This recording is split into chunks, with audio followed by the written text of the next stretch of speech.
02. Plank pose. A commonly seen exercise, plank helps build strength in the core, shoulders, arms and legs.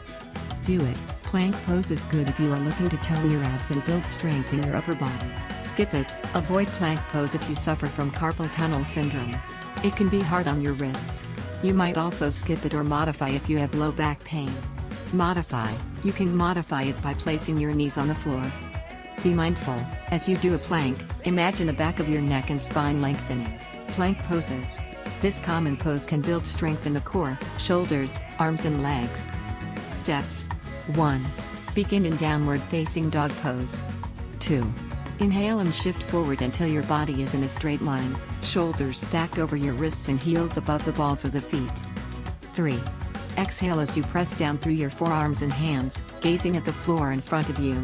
Imagine the back of your neck and spine lengthening. 4. Keep breathing steadily as you hold the pose for as long as you can, engaging the core muscles by drawing your navel into the body and toward your spine.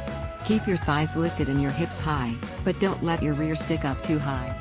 Health is a state of complete physical, mental, and social well-being and not merely the absence of disease or infirmity.